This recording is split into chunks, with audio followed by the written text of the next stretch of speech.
Revolusi industri dan masyarakat dari 1.0 hingga 5.0. Perkenalkan saya, Poppy Sasta Denova, dari kelas 12 F2 Informatika 4. Revolusi industri 1.0 dimulai sekitar 1760-an di Inggris dengan mesin uap James Watt, menggantikan tenaga manual di industri tekstil dan pertambangan. Produksi mekanis meningkat, mendorong urbanisasi karena pekerja bermigrasi ke kota untuk bekerja di pabrik.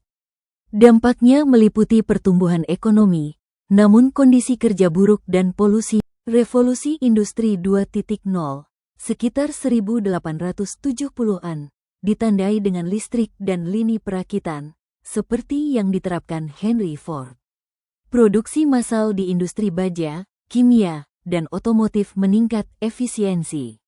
Kereta api dan kapal listrik memperluas perdagangan global, tetapi eksploitasi tenaga kerja dan urbanisasi cepat menciptakan masalah sosial.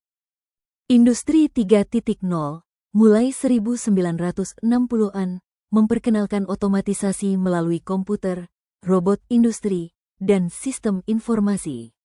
Komputer mainframe dan PLC mengendalikan mesin secara otomatis, meningkatkan efisiensi di manufaktur dan telekomunikasi. Robot menangani tugas berulang, seperti perakitan. Sistem informasi mempermudah manajemen data, tetapi otomatisasi menyebabkan pengangguran dan kebutuhan keterampilan teknis baru.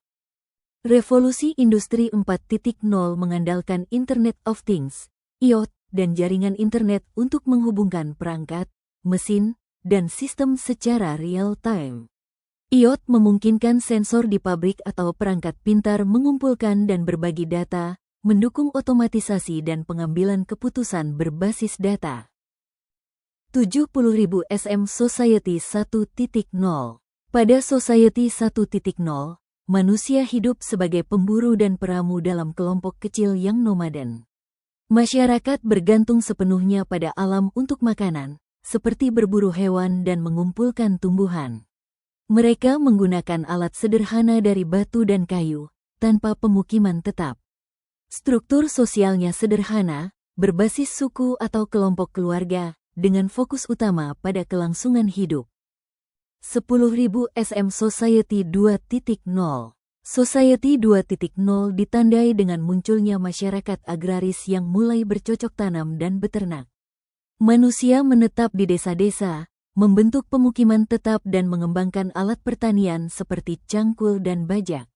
Sistem barter muncul sebagai bentuk perdagangan awal. Struktur sosial menjadi lebih terorganisir, dengan pembagian tugas yang lebih jelas dibandingkan Society 1.0.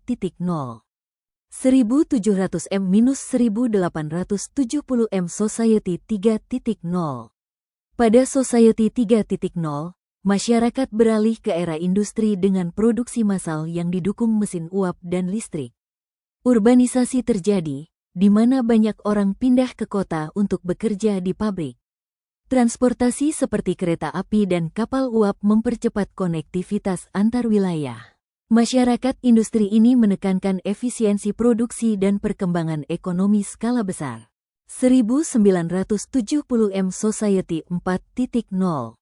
Society 4.0 adalah masyarakat informasi yang ditandai dengan revolusi digital, seperti komputer dan internet. Konektivitas global memungkinkan pertukaran informasi secara cepat, mengubah cara manusia bekerja dan berinteraksi. Otomatisasi dan teknologi digital meningkatkan efisiensi di berbagai sektor, seperti pendidikan, bisnis, dan komunikasi. Masyarakat menjadi lebih terhubung, namun tantangan seperti kesenjangan digital mulai muncul. 2011 M Society 5.0. Society 5.0 menggambarkan masyarakat cerdas yang mengintegrasikan teknologi canggih seperti AI, IoT, dan Big Data untuk meningkatkan kesejahteraan manusia. Berbeda dengan era sebelumnya, fokusnya adalah menyeimbangkan kemajuan teknologi dengan solusi untuk masalah global, seperti lingkungan, kesehatan, dan inklusi sosial. Masyarakat ini bertujuan menciptakan kehidupan yang lebih berkelanjutan, inklusif, dan berpusat pada